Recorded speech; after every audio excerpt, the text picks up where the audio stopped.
Magandang umaga po sa inyong lahat. Welcome to another session of our TGIF. It's Techie Guys, it's Friday learning series. So here on Rich 360's official Facebook page and YouTube channel. I'm Rach Gonzalez and I'll be your host for today's insightful discussion. And our theme for today is Beyond the Blackboard, EduTech's role in shaping future learners. We'll dive deep into how education technology is changing the way we teach and learn. And how we can prepare for what's next. So please stand by. We'll be starting in minutes.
All right.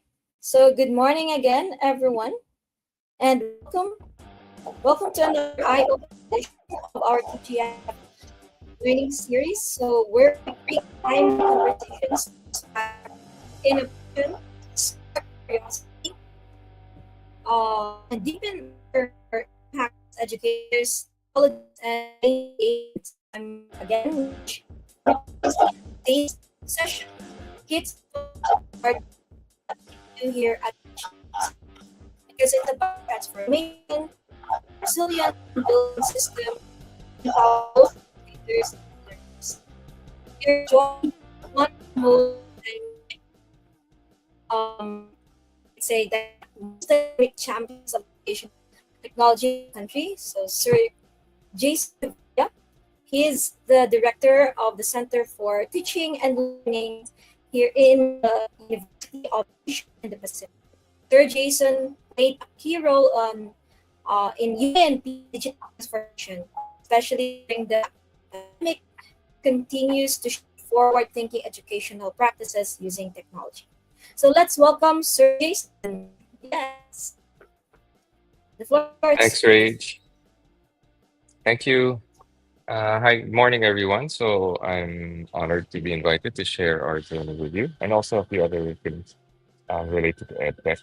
I think the past 5 years since the pandemic have really brought monumental change to the education industry, and I think now is a really good time to kind of look back at what's happened and then try to harvest the best lessons we can from there. I have a 30-minute presentation. Rage gave me a lot of talking points, but since I kept my presentation to 30 minutes, I've organized them around four broad topics. So let me um, just share.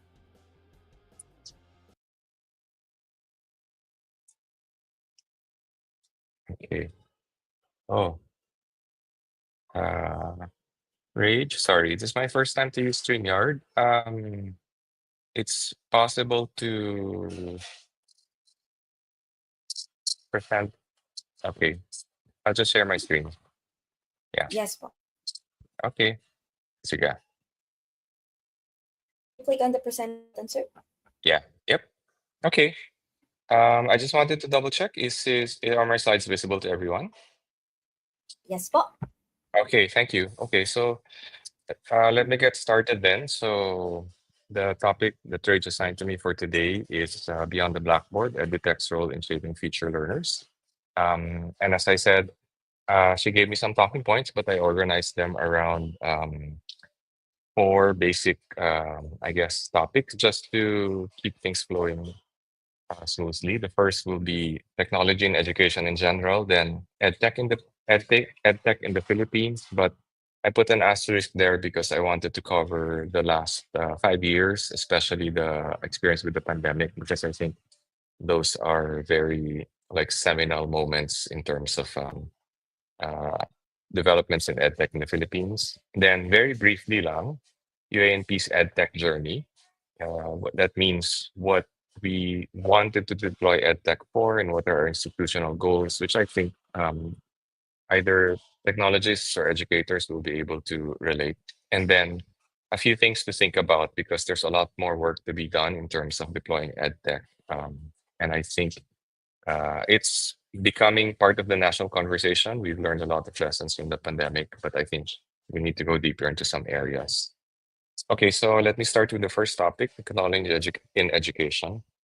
Um, I think for those of us who were educated in the university quite some time ago, our educational experience was very traditional. And I think we can all kind of like characterize traditional education as time bound, meaning delivery of content or learning takes place only when the teacher is actually giving the lecture. So if you were unlucky enough to miss a class because you woke up late or you had transport issues or because you had weather issues, that's it. There's no repeating that lecture unless you enroll again in the same subject the next semester. So um, obviously that makes it difficult to adjust or to be flexible, especially when you're in a country like the Philippines, where, for example, the biggest cost of missed class days would be weather disturbances. Okay. Then traditional education tends to also be space bound, meaning delivery of content or learning takes place only in the school and only in the classroom where the class is taking place. So you can be in school, but if you cut class, you can be in the canteen or in the library and miss the lecture. You're not going to receive any content. and you're not going to attain the learning goals or outcomes for that day, for that class, usually. And then also because because of this time and space constraints, traditional education is technically limited in scale. So in our personal experiences, the larger the class size, the lower the quality of learning. And especially in large classes where you might, for example, you have pictures of magisterial lectures in the US, maybe 200 students in a single auditorium. Singapore also has many facilities where they hold large lectures like that. It's methodology is typically limited to just delivery of content. So it's a lecture and slides, and that's about it.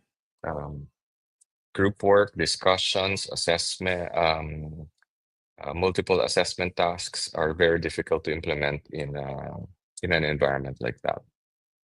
But when you add technology to the mix, we can see quite easily how it helps break some of these barriers. So in terms of time, technology allows content delivery and learning to take place at any time and for however much time it takes.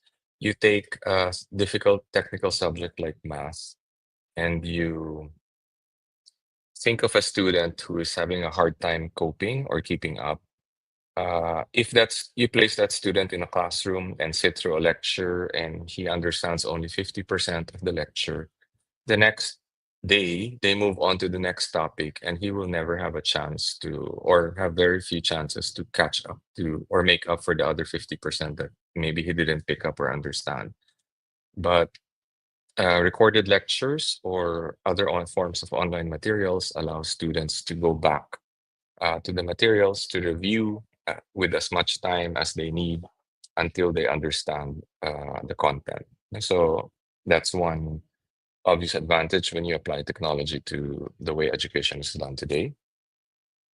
In terms of space, I think this one we're all familiar with, especially during the lockdowns. It allows students to attend the classroom anywhere, whether synchronously or asynchronously. Prior to the pandemic, we had an explosion of MOOCs, massive online open courses, where you might have several thousand people sitting in a lecture, sitting at least theoretically in a lecture, even though they're scattered all over the world. So um, technology allows us to break the physical space barrier that limits typically class size. And then um, in terms of delivering content to a larger number of participants, I think technology allows teachers to reach and engage more people than what the physical limits of a typical venue allows. So if I were asked to give a magisterial lecture, let's say with 200 people attending, and I'm curious how much did they retain of the lecture, I might think of giving a short quiz at the end of my lecture in a traditional learning environment. Before I distribute it will take me at least several minutes, assisted by several teaching assistants, to distribute a physical quiz form to 200 students. And then let's give them 5 minutes to accomplish a short quiz and then collect everything. If it takes me a minute to check each quiz, that's 200 minutes, minimum of 3 hours to check 200 quizzes. But because of advancements like learning management systems,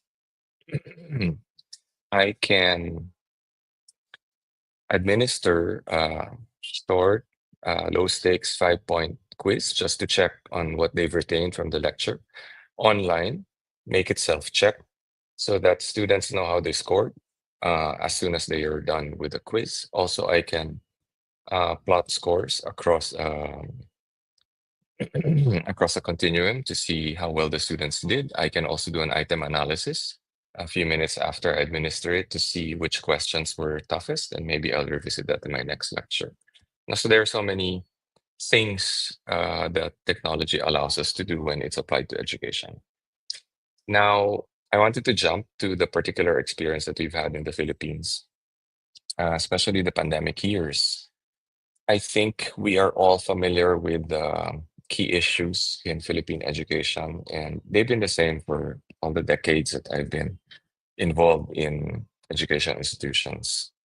So they are, among many others, they are inadequate resources and infrastructure, overcrowded classrooms and teacher shortages, poor learning outcomes, equity and access divide, disruptions from natural disaster, and external shocks.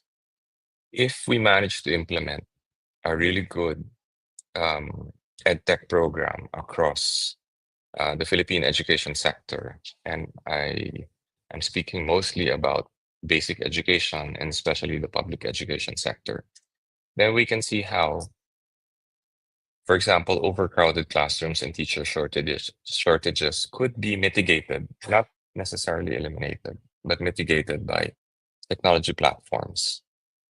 Poor learning outcomes. I think in the pandemic, as schools rushed to implement edtech platforms, a lot of them missed this point, the ability not just to deliver content online, but to have tools that help you assess quickly how much learning is happening. And then, therefore, you can adjust to make sure that you have better outcomes at the end of your course. Disruptions from natural disasters and external shocks.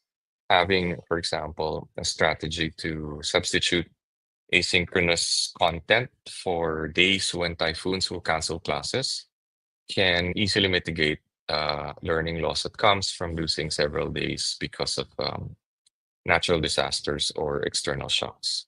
So we can see that there's so much potential to address current issues and gaps in Philippine education if we manage to deploy edtech platforms and solutions in a holistic and extensive way. And I think we really need it. If we look at the latest PISA, the Program for International Student Assessments scores, the latest reports come from 2022. And just as in 2018, the Philippines scores basically at the bottom of each one of the three areas that they administer exams in: mathematics, reading, and science. And we've been there for a good number of years. And that tells us that there's a lot more work that needs to be done in terms of uplifting the quality of Philippine education. One of the ways that I think we can accelerate that is to have a really good and comprehensive EdTech program deployed across the Philippine education sector. When we try to recap the pandemic experience, I think this is more or less what we've experienced. When we did the lockdowns in March 2020, everyone scrambled to figure out a way to deliver online content, and that's mostly through learning management systems. Private schools, lucky enough to have LMSs in place or purchase subscriptions, were able to adjust.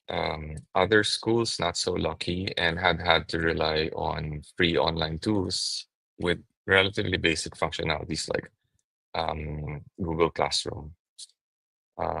When we went fully remote the next school year, the other challenges became super obvious. Infrastructure. Not everyone had access to mobile services. And so even though you had online content available, not everyone had access to it. Services and devices, again, you might even have a device, but if you don't have a signal where you live, then there's no way you can participate in online classes. And then obviously, especially this experience is pretty widespread, the lack of teacher training for delivering content online.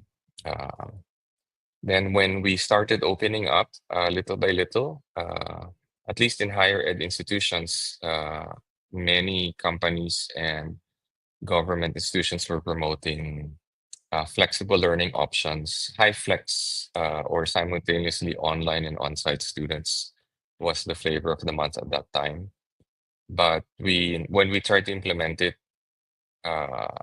it became quickly obvious that the cost was very prohibitive and that it required a lot of teacher training to engage properly both students who are both the students who are online and on-site. And then when finally we started easing the restrictions and started reopening schools, uh, then we saw that for at least for us, the main challenge was still teacher training. Not everybody had adjusted well, even after going through 2 years of pandemic lockdowns.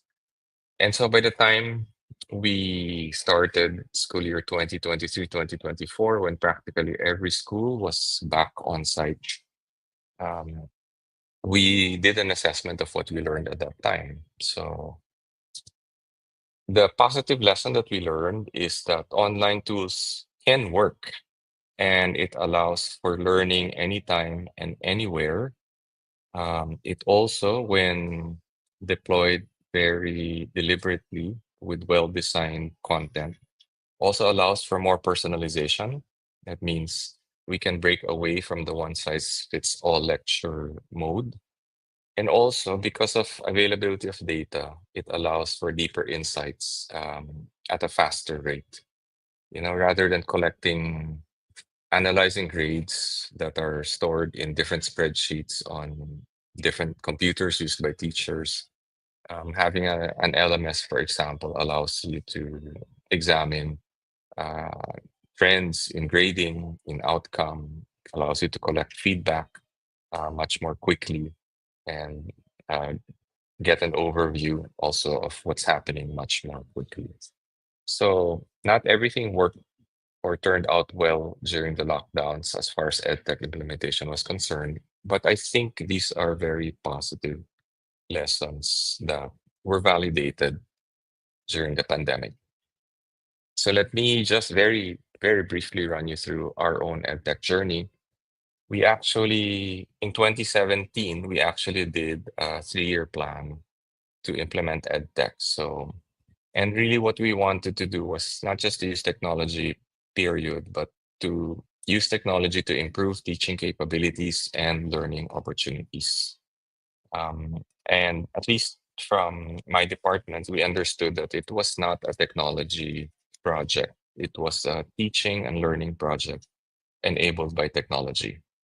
Um, One of the, I would say, sadder experiences during the pandemic was when I was still handling both ICT and EdTech, was that every week there's a deluge of vendors trying to sell us products.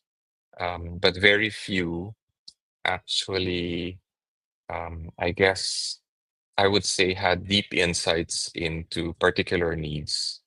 And they're really trying to just sell platforms and subscriptions. But what we're doing is not looking for platforms or subscriptions. What we're doing is looking to improve teaching capabilities and learning opportunities. And we were looking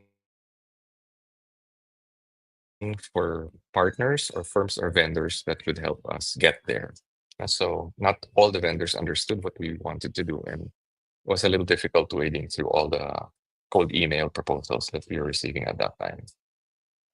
So it requires implementation details for whatever tools you need. It requires organizational development and change to make sure that tools are adopted properly and used to get to the goal that you set for yourselves.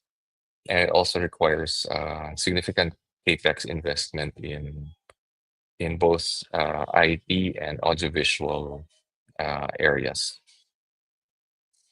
So 2017, we started deploying 2018. After 7 years, these are some of the lessons that we've learned. So number one, uh, in terms of institutional issues, accesses to devices and connectivity is super essential. When we did the lockdowns and a good number of our students went home to the provinces, they had devices. We had the bandwidth to broadcast from our location in Metro Manila, but not all of them had great mobile access where they worked. So one of the things that we never really got to solve 100%. And then we also quickly ran into problems with teaching culture. Not every teacher has a mindset that is outcomes based. And we discovered quickly that I guess not naman majority, but still some teachers are just focused on delivering content, basically lecturing and covering the chapters that are in the syllabus.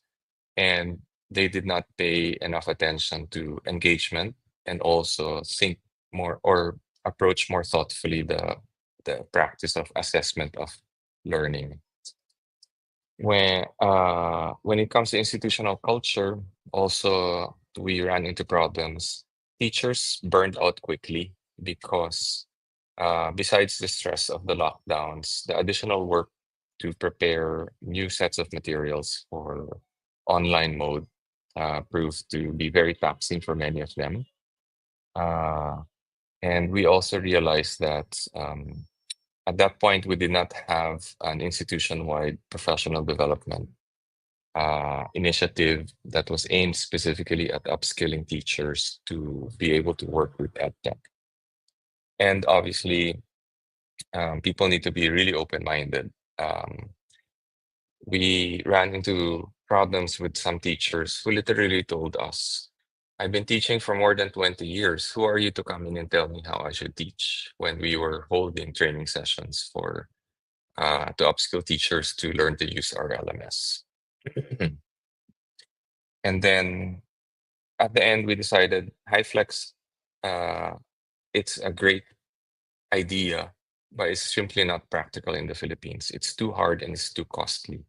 So the hybrid approach to having students who are both online and on-site is not a very practical solution, even for private institutions with adequate resources to implement it. So there are many other factors that come into play. And I think there'll be a while before we get to that stage where we're ready for this approach.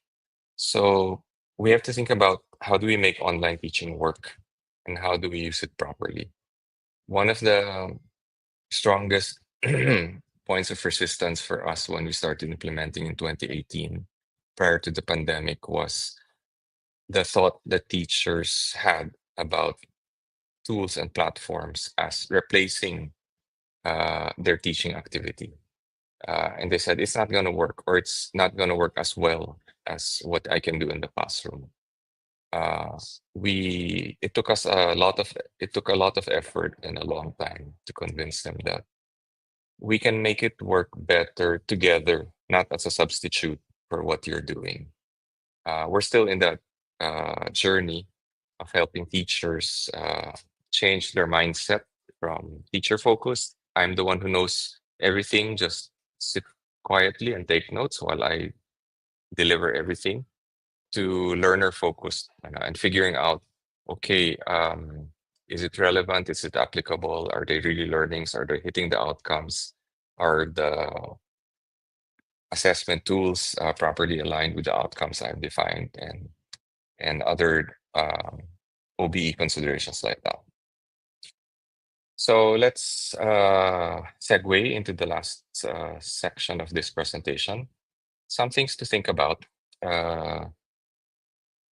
especially based on what I've seen in other institutions and our own experience in our own institution. So uh, I think we need to understand in the post-pandemic environment that we can't just go back to the way things were pre-pandemic. I've seen in the last 2 years a lot of institutions, even ours, slide back into old habits. For a number of teachers, for example, when I observe them, it's like the pandemic never happened. So they're back to just lecturing.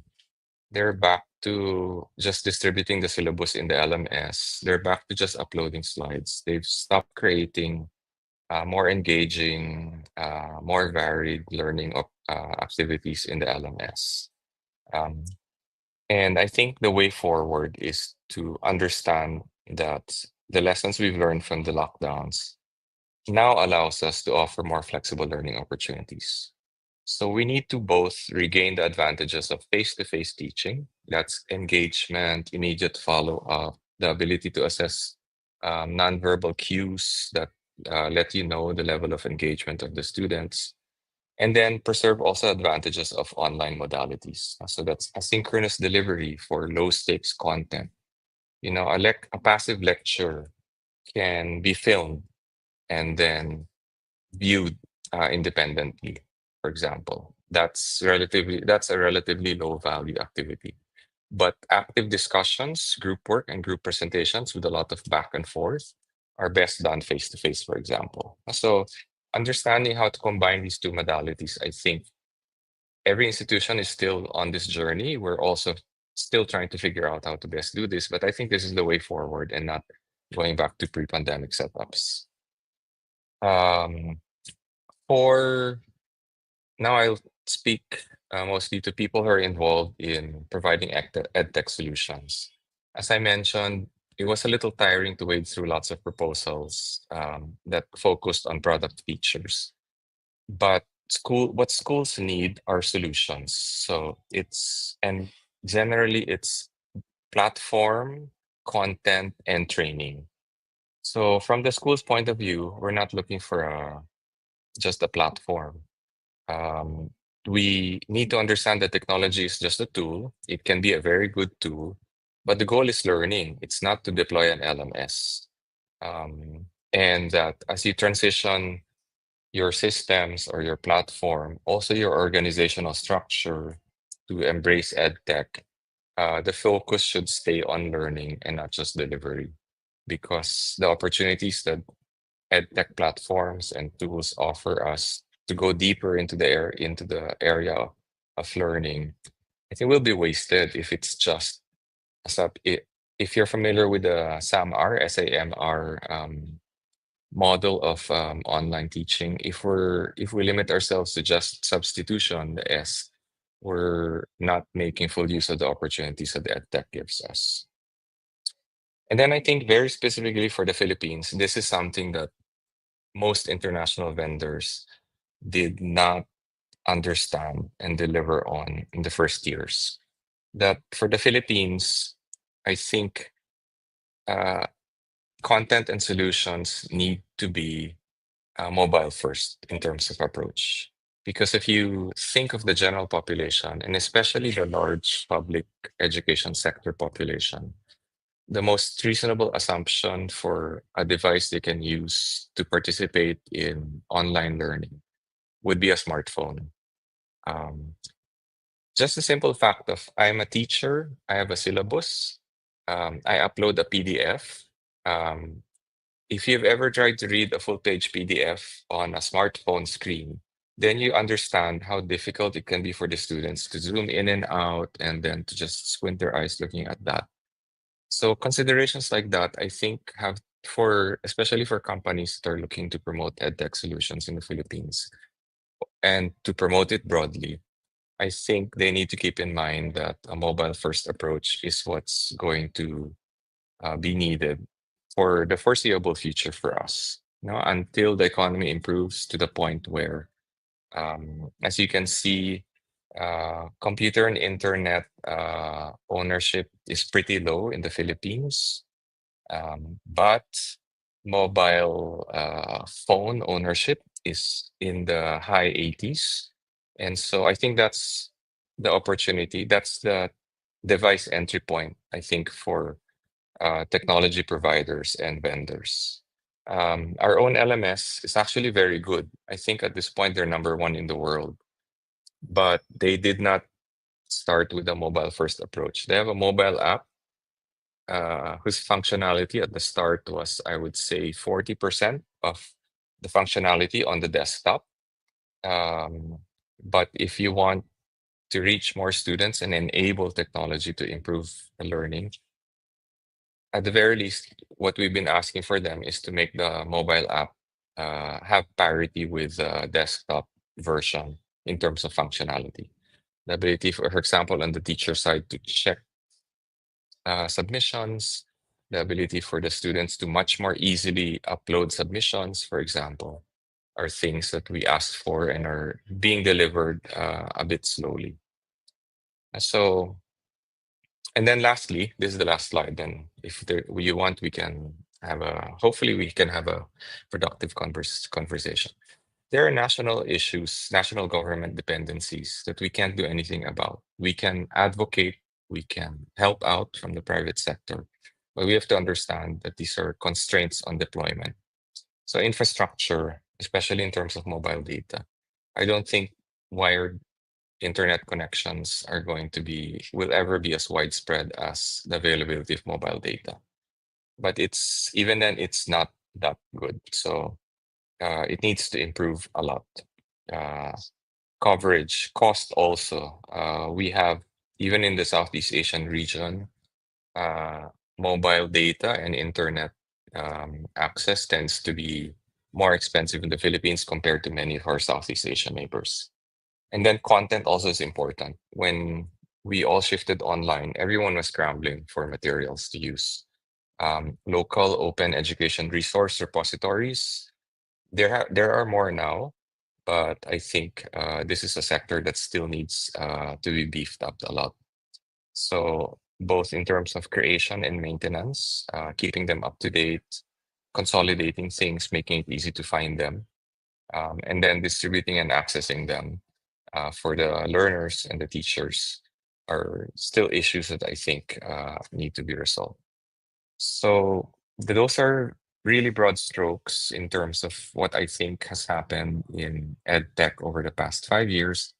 And I hope those are enough like data points and ideas that can start a productive conversation among ourselves. So I'll stop the presentation now Yes po. and hopefully we can have a conversation. Awesome. Thank you so much, Sir Jason, for that very deep and insightful and inspiring talk, actually. So there are many things that I learn a lot as well, which I can take back for my own classes.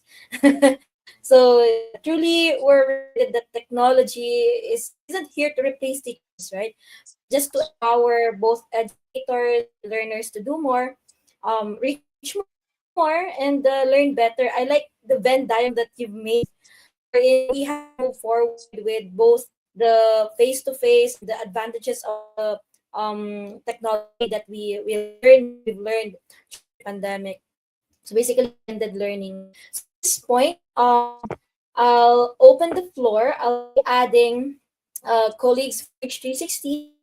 I'll be inviting Prince. Prince Javier is our Chief Innovation Officer. He's also a data scientist who took up MS Data Science in Institute of Management, as well as a PhD candidate for data science and in AI. And then I'll be also joined by Sir Debu now. He is our marketing and sales consultant, but is also into technology.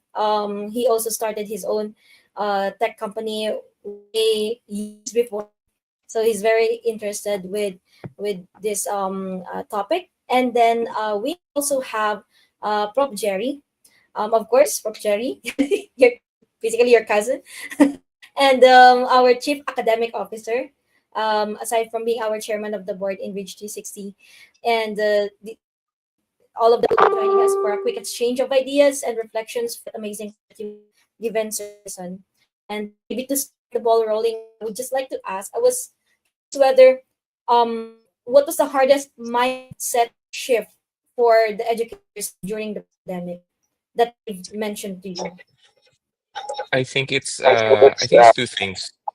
So the first is grasping the idea that edtech tools are really meant to augment, not substitute. And I think that was more of an attitudinal problem. There's always a lingering fear, especially as Prof. Jerry said in the comments.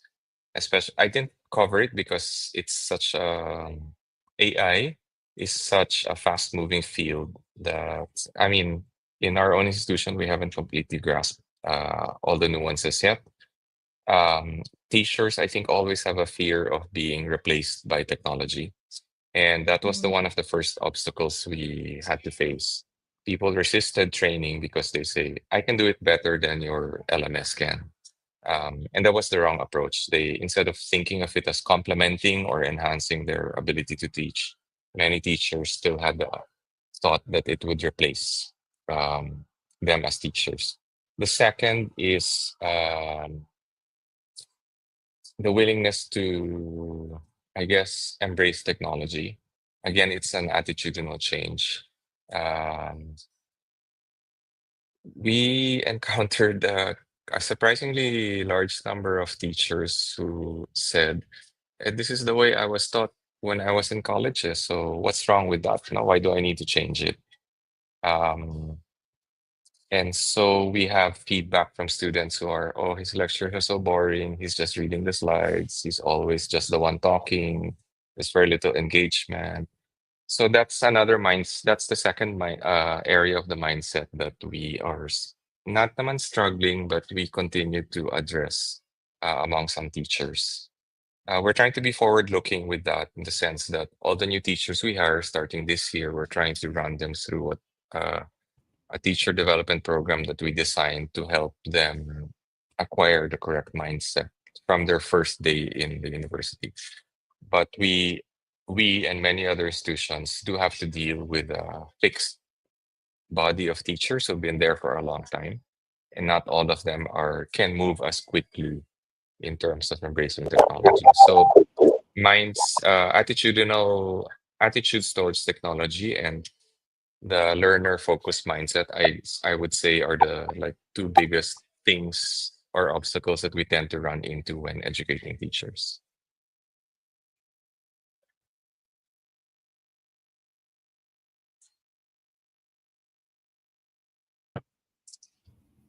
Yeah, actually, how I think we've also noticed that as well in some parts of maybe Batangas colleges and other. Not just there, I think everywhere. good thing. I mean, I talk to my counterparts, it's Yeah, everywhere. it's everywhere talaga. And Mm. as teachers then, probably and because I know you have like different levels then, like this where teaching master's degree students as well. Jerry been teaching in UP for so several decades already. So how do you think of your colleagues as well? Pakinig niyo ako. Yes po. Yes, Ah, yung situation natin requires for clarification of philosophy of education. Kaya yung mga teacher at a loss kasi baka hindi maliwanag sa kanila yung philosophy natin na kailangan ngayon. The situation is this. We have a globalist political and economic situation. Global na rin ang information level natin. Tapos, AI dominated pa yung information space. So, dalawang bagay. Global ang ating uh, civilization noon. Ngayon, doon, Pilipinas lang ang civilization nating focus ng attention ngayon, global na eh. Ikalawa, AI dominated. Ang result, maiksi ang attention span ng mga bata. That's one. Ikalawa, kaya maiksi kasi overwhelmed sila ng maraming bagay that they have to pay attention to. Beginning 2013, yung ating mga bata exposed na sa cellphone. And naging native users na sila ng cellphone, but at the expense ng kinain sila ng mga AI-dominated corporate programs. Nagkaroon sila ng behavioral addiction eh. And behavioral addiction, two things. Overwhelmed sila ng dami ng information and umiksi ang kanilang attention span. Ang ating philosophy is this, which is, by the way, well elaborated ni Ma'am Rage. Salamat, Ma'am Rage. Nakita ko dun sa ADAL eh. Ano yung elaboration ni Rage? We have to navigate, and this is correct. Hindi ko din naisip yan noon eh. We have to navigate the chaos of the world. And technology is an important tool if you know how to use it to navigate the chaos. You cannot navigate the chaos of the world now that we have globalist and AI dominated without technology. Dapat maintindihan ng mga teacher yon. For one, technology is your bridge to the natives of information communication technology. Native na yan ng yung mga bata ngayon, they are natives of a new kind of world. Tayo hindi. Tayo sasampa pa lang ang marami, lalo na yung mga ka-age ko. So the situation is, sabi nga ni Rage, we have to navigate the chaotic world. And navigating the chaotic world. Diyan naman tama yung sabi mo, Jason. I'll give you, naisip ko lang ito, I'll give you a name for it.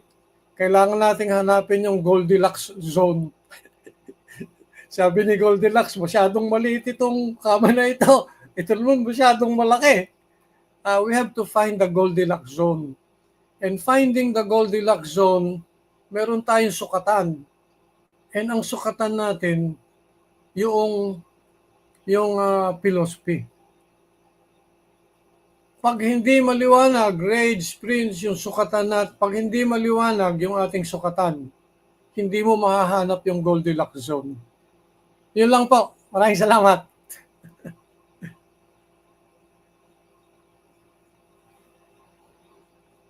Can I add a little bit to that, Rage? Sige, yung sinabi ni Prof. Jerry about the Goldilocks zone, hindi ko tinouch yun pero sobrang importante yun kasi to be honest, I have another set of slides that talk about the dangers of technology, especially for children. Ito mga sinabi niya, short attention span, taking the easy way out, lalo na sa students ngayon, substituting AI-generated work for their submissions, physical addiction to the smartphones, kids but it's not across all kids, tsaka not across all socioeconomic classes, pero the fact that you can't take cell phones away sometimes from kids or tablets, all those things. So there's one of the bad effects, I think, of EdTech promotion, especially device-specific implementations, is that kids were exposed to screens much earlier than they should be. And that's one of the things that vendors should keep in mind. So, especially if you're addressing basic ed students, there's always a risk of unintended consequences that you have to keep in mind. That's why I was saying earlier, a deep understanding of the culture and the requirements of the education institution always helps a lot because it's not just giving them a platform or a tool to get things done better. So understanding what might go wrong also and making sure na ma-mitigate sila is something that education institutions will appreciate very much. Yun lang. Thank you. Thank you po. So, I think yung binabanggit din ni Prof kanina was more on parang entropy management. That's the philosophy that we were saying that that we're trying to pursue in education and entropy management. How can education itself help schools, teachers, students navigate different chaotic moments? And sabi nga sa AIM, usually ang turo naman sa amin, it's a VUCA world kasi. It's a volatile world. It's an uncertain world. What's the other C? So there's ambiguity and the other one, I forgot. But it's a VUCA world. Chaos. Correct, yeah, chaotic. So that's why we need to learn how to gauge and what are our options, how do we attack certain situations, and how our decision making basically. The other day we were talking about Bayesian network influence mas bisa ni Prince on how Bayesian network happens or Bayesian theory, wherein how even is there something that we can do so that this mathematical thinking can actually be applied and then later on help us in technically deciding how do we decide, learning how to decide on things, how do humans actually weigh options, diba? Yes. Yeah. So Yeah, since nabanggit mo na yung pangalan ko. Yeah, thanks Sir Jason for that very insightful presentation. First, so again, I'm from the AI space, data space. So, tech. But I completely agree, 100% agree that it's all about solving problems. It's never about the technology. It's all about solving Mhm, problems. And the perspective of the educational system is for people to learn. It's not for people to teach. It's not that. It's not for people to use AI. mhm, It's not about AI. It's not about computers. It's all about mhm, learning.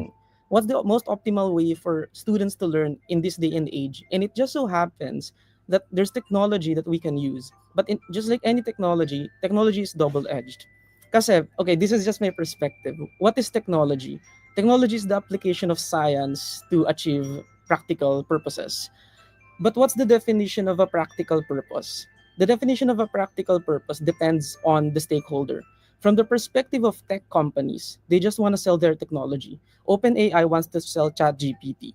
Whatever educational management system provider just want to sell that. They want profit.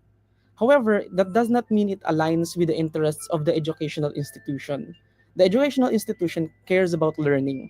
So there are competing interests here. So technology is being used to achieve goals, but the question is whose goals? What goals? So I think from the perspective of the educational system, is as you mentioned nga, ang hirap mag-weed out of the different software providers. Kasi from your perspective, ano ba yung makakatulong talaga sa amin for our needs?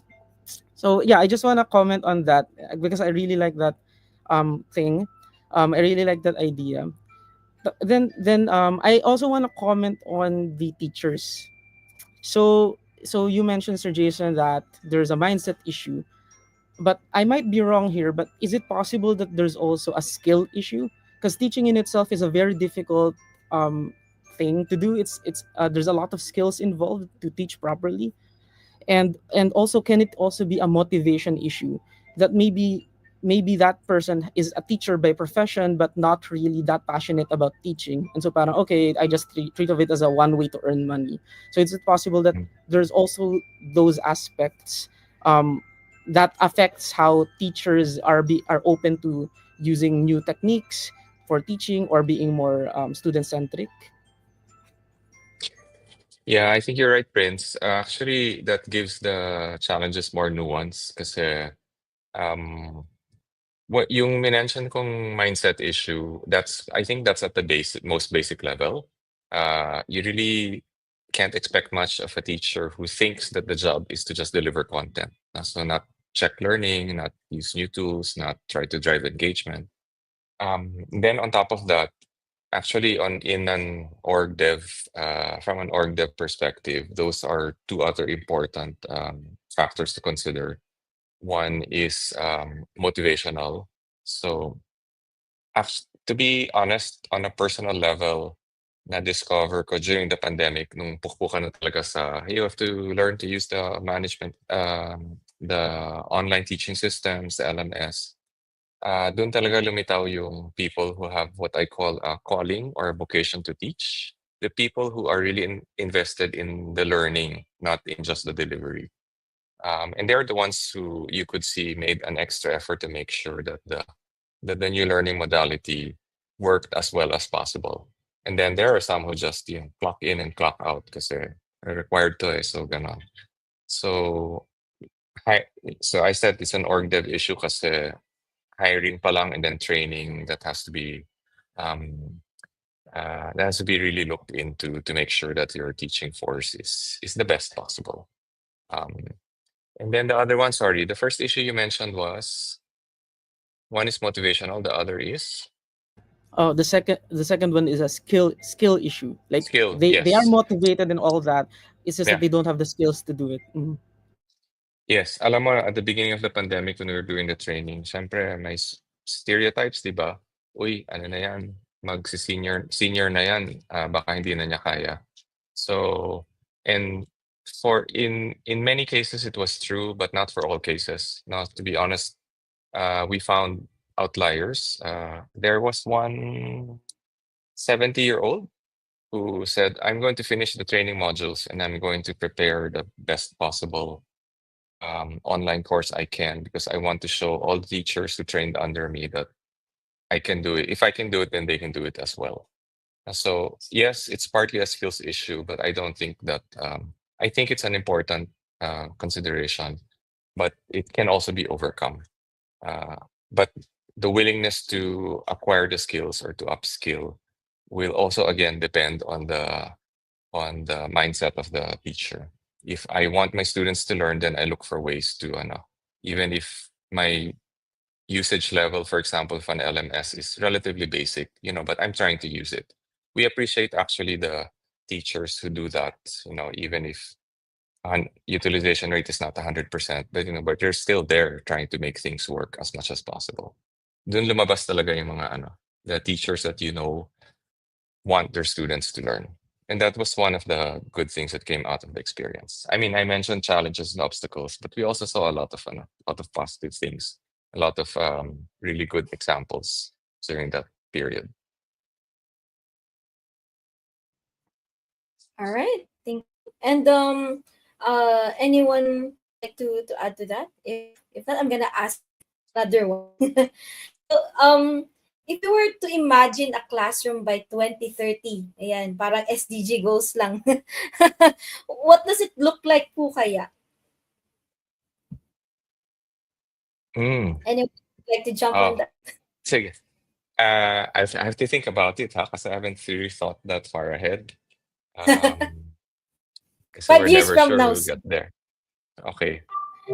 Sige, 5 years from now, I would say very broad strokes. I would say probably a blended learning classroom where you might have 70 to 80% of the content delivered face to face, and then 20 to 30% delivered online. So you allow, and that 20 to 30%, I think, will drive enough flexibility, engagement, and then insightful education. Kasi data is worth so much. What many schools haven't done yet is to make use of the data that's inside their LMS. Um, uh, and then that I think allows better learning to scale faster than if we were just to try to build more classrooms and to hire more teachers. So that's my hope, that technology will enable us to progress much faster than if it were not available. So I'm hoping that the national government is able to make that happen with the issues that I mentioned in one of the last slides.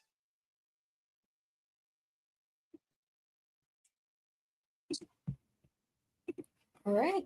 So 70% at saka 30% mix siya pa rin. Ah, Okay. yeah, Sa I akin think a naman, I mix think is always. for yeah.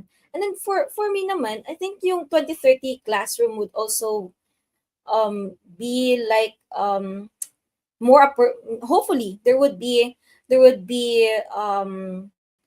usage na of the information from the 2020s to 2030s.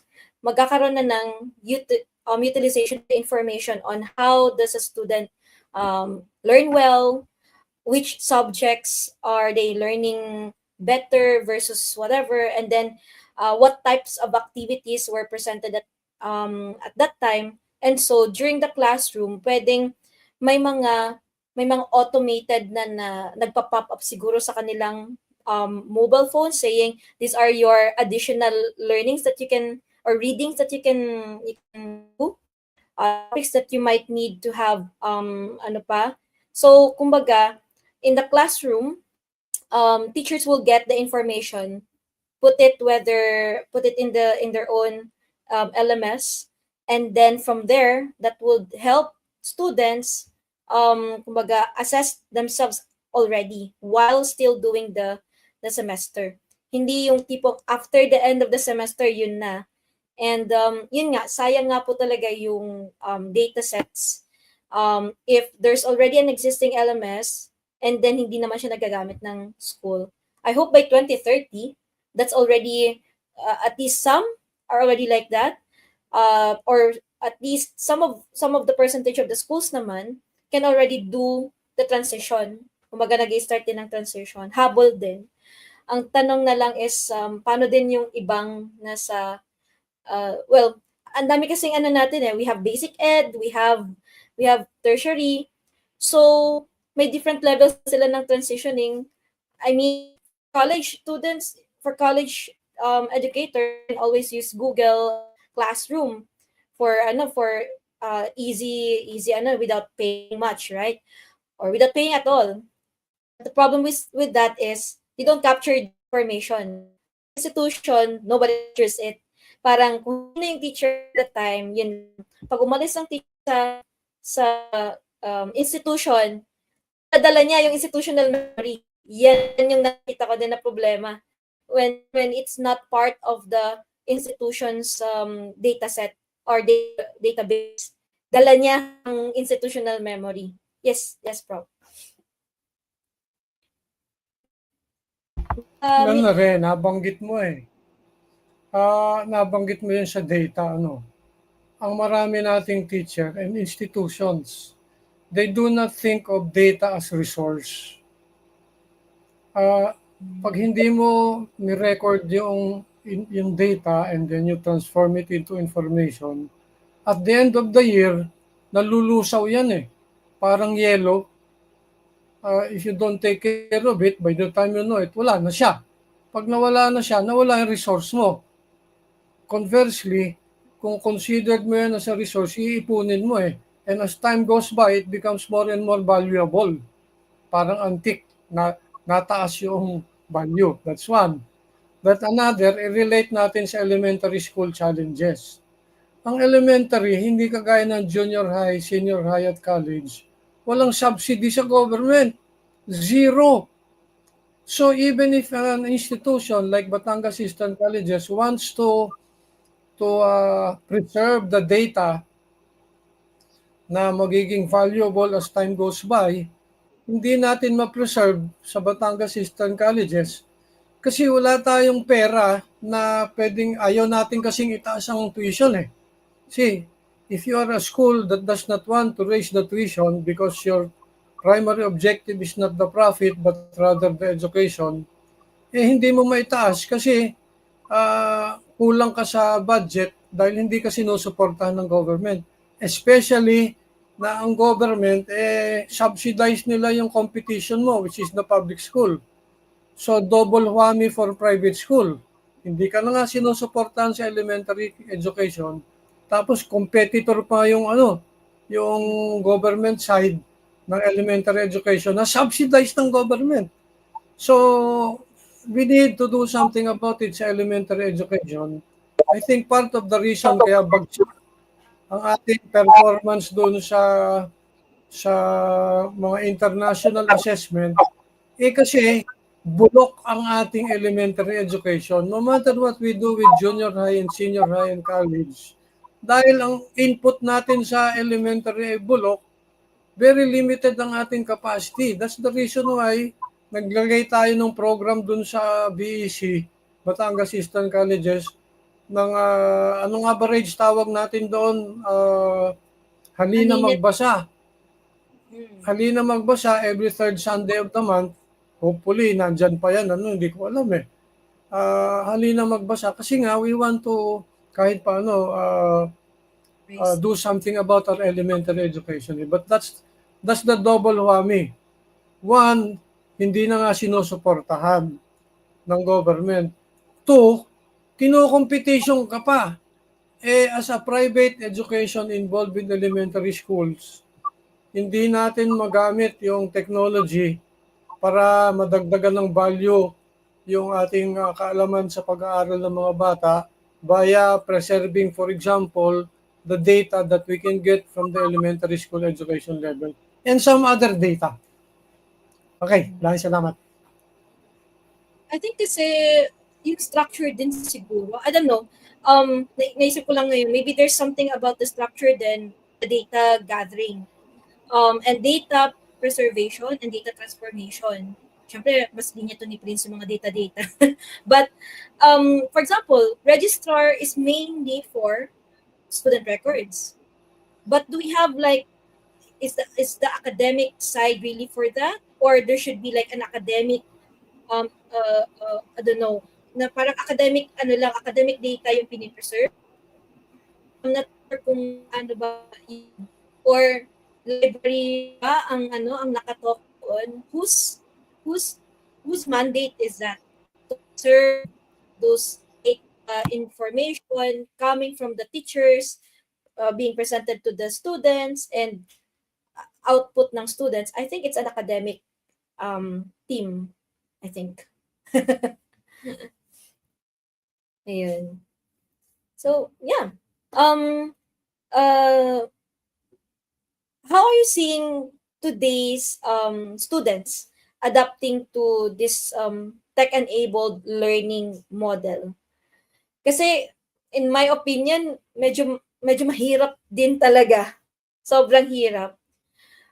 Yung natin nabanggit nga ni Sir Jason, nabanggit niyo nga po na infrastructure sobrang laking bagay. Kahit magkaroon ka man ng internet as the one broadcasting it, pero yung receiver naman walang infrastructure. So how do you think that we can help as educators, as part of an educational institutions as well? How do you think we can move forward with this?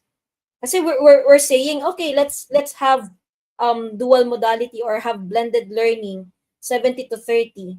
Then how how can we help the students? I have a couple of thoughts there. So number one, actually yung access to devices and services and infrastructure is not our primary concern eh. Our primary concern right now is yung character ng students kasi nabanggit ni Prof kanina, digital natives, exposed to so much data and information, short attention spans, looking for the easy way out in many places. Ang bilis nila gumamit ng mag-adopt ng new things that can make their lives easier, like AI tools. So, and I think one of the most important tasks of an educator is to instill a love for learning in the students. It's easier said than done, and it has a lot to do with character and character formation. So integrity, not choosing the easy way out, not trying to get away with the least amount of work, not aiming just for scores or grades, but to assess themselves whether they're really learning or not. So, whatever industry or skill set you acquire when you graduate, these are like foundational personality traits that have to be present in them for them to move forward successfully, I think. And I think today's educators have to understand that they're not just transmitting a particular set of knowledge based on their domain, but that they need to, in our institution, we call it holistic formation, but they need to think of the whole person so that it's not just his brain, but also his heart. So that moving forward, kahit wala na tayo dun, they kind of like have tools to help them cope with challenges and the chaos that they're going to face for sure, is, as you said, in this world that we live in.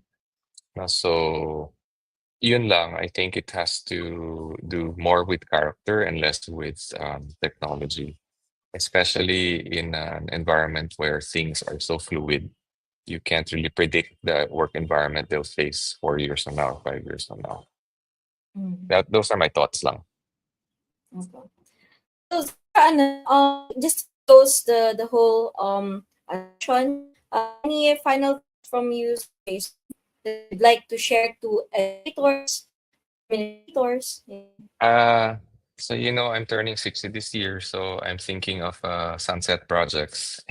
And having been in the educational sector for some decades now, parang the desire is really we've learned so much from peers, from students, from colleagues. I think the desire to give back is pretty strong at this stage, but I'm really hoping that people of your generation and your age acquire that earlier because the country needs it. We can't just all aim to want to get rich. If kung pwede, pareho, both be rich and give back in a meaningful way with the skill sets and the tools that you guys have. So I think a well-educated population is going to be one of our greatest strengths. Medyo malayo pa tayo, and I think we all need to pull together to try to make it happen much more quickly than it's happening.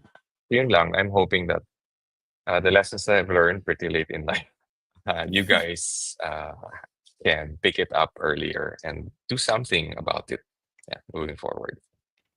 Yes po. For sure po. We'll definitely bring that forward. And thank you again, Sir Jason, for that wonderful talk, for this wonderful discussion. Prince, Prof. Jerry, Sir Dave, for that enriching discussion. We hope today's TGIF helped us reflect on how we can go beyond the blackboard. Yeah. So, and that we create better, braver, and more resilient future leaders in this country.